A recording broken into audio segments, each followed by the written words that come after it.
Coming up next right here on Mornings on 2 to 9, it can be stressful for parents as well as children. Don't need to tell me twice. Going back to school, we're going to help you establish some routines in the next half hour that'll make everything from early morning band rehearsal to back to school night less of a challenge. Most Bay Area children have been back in school now for at least a week or so, and they're starting to settle into a routine. But between waking up early and staying up late for back to school night, it can be hard to establish a rhythm that really works for you and your family. So let's help ease you into this new school year. We welcome back to the 9 Rena Vocone, founder of Passion Fit. You're a busy working mother, 2 little ones in school, and your own business. Yes. Okay. I know how hard it can be. You feel our pain. Yes. Your number one tip is something that my husband and I try to do every Sunday night, which is stay organized, as in, what do we have coming up this week? Right. I don't like midweek surprises. Yes, exactly. I mean, there's so much going on, right? You've got orientations, getting immunization records, drop off and pick up. There's so many things to keep in order.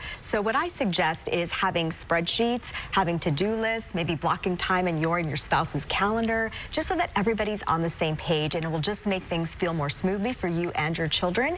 And it just makes everyone feel more in control and less overwhelmed. So communication about the events is key. Communication about how you're feeling as a mom about going back to school is important, because your children might be feeling similar emotions. Exactly. Similar emotions, and even different emotions that we as parents might not have even thought of. We worry about things like, how will they do academically? Is there going to be bullying this year? Will they like their teachers? But there's other things that they may be stressed or worried about. So opening that line of communication can really help both them and you to get on the same page, and for everyone to feel more safe and secure during this time of change. And it might reassure your little ones to know that, everything might not be roses at the beginning of the year. Mommy's a little nervous too. Exactly, and it gives them permission to be okay with not being okay at the beginning of the year, and to share their feelings really openly.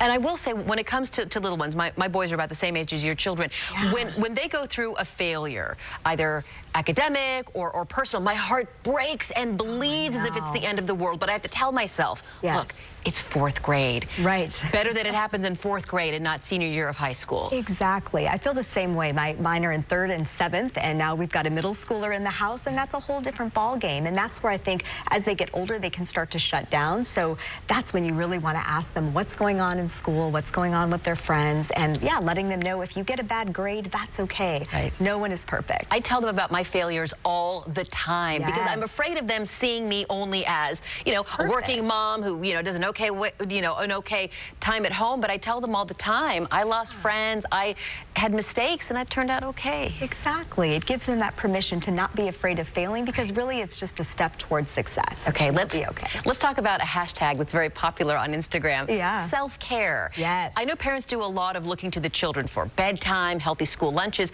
Parents often neglect ourselves. Yes, that's when we throw things out the window, right? We have so much on our minds. We're so worried about the kids, but we need to get our 7 to 8 hours of sleep at night. We need to stay hydrated. We need to exercise to burn off that stress that we're feeling and release endorphins to really shift our mindset to be more positive. And by us doing those things, we're setting a positive example for our kids. And we need to also ask for help. I know for a lot of us busy working moms, it's hard to do, myself included, but if you need help with carpool, if you need to swap meals, if you need help at the school with volunteering, ask the other parents in your community. Everyone is lucky to have wonderful teachers and communities, and there's so much that we can do to help one another. And for parents who aren't asking for the help, it feels so good to be able to help. Yes, absolutely. People want to help, and I think no one knows what we're each going through, even though we might be all going through similar things. And so just remember, people can't read our minds, and we have to communicate what we need, and I'm sure people will step up to help.